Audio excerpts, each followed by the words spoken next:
Number one, I want to greet the whole people of South Sudan, and including the people of the diaspora. And with due respect, also, I want to extend my humble gratitude to our Honorable Commander-in-Chief,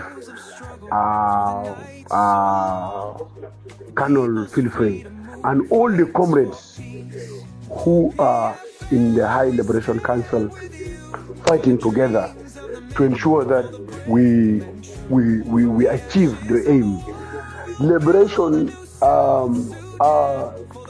John Hawke says that when the government of the day has curtailed, has failed to observe the Bill of Rights, the citizens must overthrow the government, because it makes no sense for a citizen to be in the country and then services are being curtailed. And number one, we are looking at, we are not having a political sentiments against appointments. Every South Sudanese has a right to be appointed in any ministerial position. But in federal system of government and even in democratic world, you will see that ethnic representation in the government is very important. You will see, I need to see that a Topoza is a minister. I need to see that a Murle is a minister. I need to see people from Far East. I need to see that people even from the marginalized, the minorities, the communities, they are represented in the government. But when we look at our SSBC, we only look at specific cultures being portrayed, which does not reflect the cultural diversity of South Sudan. To bring me into the problems of the Sudan, Dr. John Garang had said Sudan had been at war within itself for 20 years, and that is from 1983 up to when the peace agreement was signed. And I can say that we as PFM, we are going to wage war. Then the reasons why we have taken arms against the government, it is because history repeats itself. Our late visionary Dr. John Garang, for him to liberate South Sudan, he sat down, he looked at all the agreements. There is a book that says, written by one of the professors, that all the political agreements are being ignored. And that book states that verbal agreements, the agreements that were spoken, the agreements, the documents, like the Juba Conference, the South Conference, the Southern Conference, and the Condominium Agreement, those agreements laid bedrocks for a joint, the main reason why all these agreements were made, so that people can be able to share in government and there could be transparency. But there is when there is no equality in the government, there is no any service that will reach the people. And I can tell that the government itself has failed the people of South Sudan. The people of South Sudan has lost trust in its government because the government has become a self-government of few individuals, where controlled by few individuals. But PFM has come to salvage the situation. PFM has come to redeem, to bring hope to the people, to bring justice to the people, to bring the visions of Dr. John Garang. We are going after the visions of Dr. John Garang, which among them is to ensure that a Southern citizen is free and fair. We cannot still continue to be categorized as first, second class, and third class citizens, while others drive V8s and you walk on foods, while others sleep in a soy house and you sleep in your grass thatch house. This is an impunity that we fought for, and those are the reasons why Dr. John Garang moved to the bush. And it is the vision of PFM that in this country we should see that each and every tribe is equal. Each and every tribe has a right to say, and each and every tribe is given equal opportunity in terms of regional representation, in terms of political representation, in terms of social representation, to be able to fill the country. And in fact, because of the current repressive regime, the international community has lost trust in the government of South Sudan. And until we speak, freedom doesn't come to those who keep silent, but to those who speak. And the best way you can see, there are very many agreements that were honored, that were drafted. We talk of Addis Ababa agreement, they went. We talked about the Kampala agreement. We talked about a lot of agreements that were done, which the results yield nothing.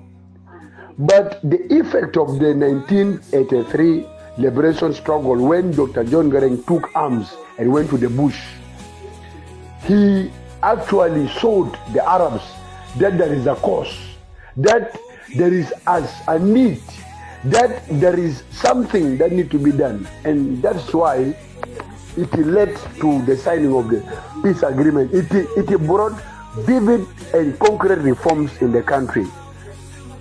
And we believe that PFM, the reason why we have taken arms, it is because we believe that our blood must shed the same way Dr. John Garang had said, that our blood must shed because we hate impunity, because we hate repression, because we hate to be marginalized. That's why our blood will shed.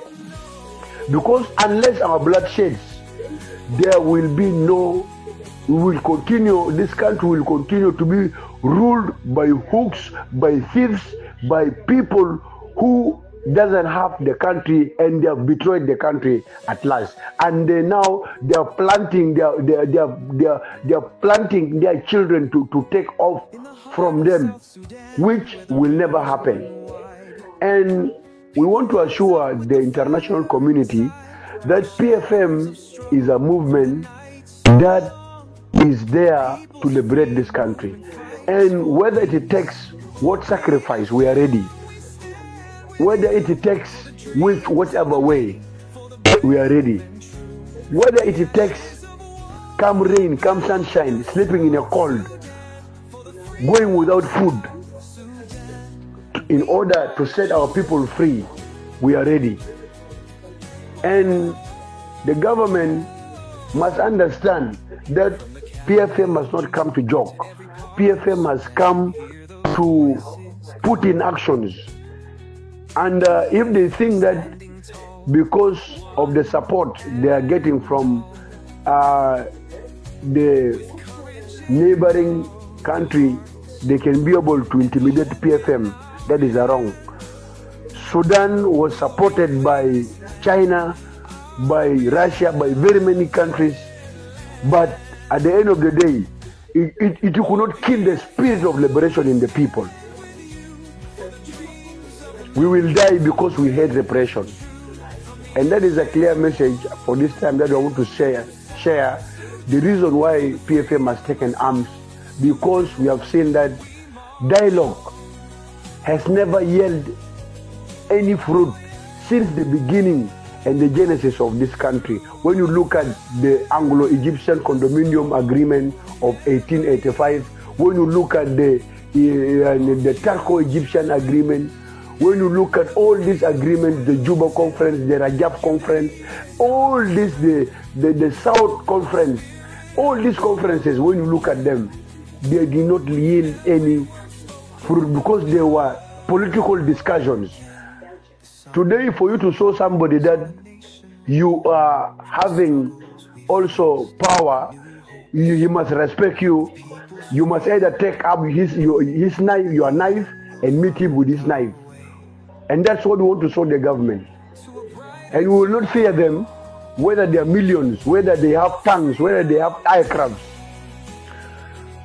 We stand with God. And in conclusion, I want to refer us to the biblical text in the book of, I think, Samuel, where David went to Goliath, who was empowered with a lot of weapons.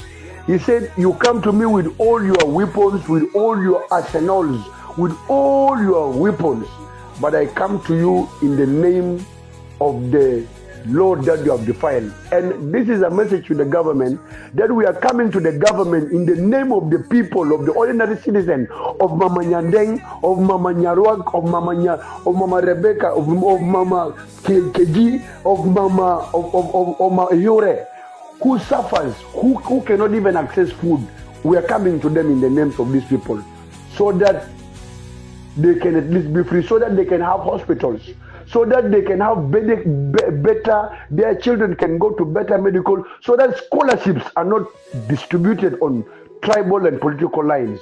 We respect all the tribes of South Sudan, and it is the vision of PFM that we have to liberate this country and have a united country, pass on to the visions that Dr. John Garang had before.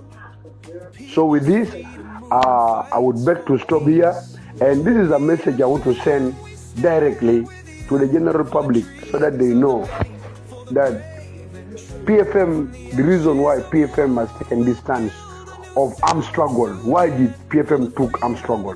Not because of nothing, but because of painful stories, because of the history, because of they say in history that history repeats itself.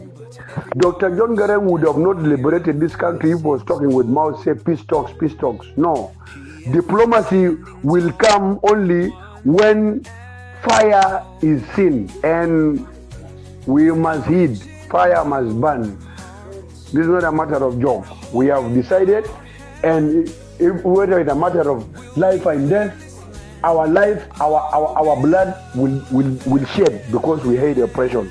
And I will conclude by quoting the words of John Garang, that our blood will shed because we hate marginalization, because we hate to be considered second-class citizens in our country, because we hate to our resources to be used against our own people, because we hate for development not to be done, because we hate our people to be taxed and they don't know where the revenues are going. That's why our blood will have to be shed. Thank you.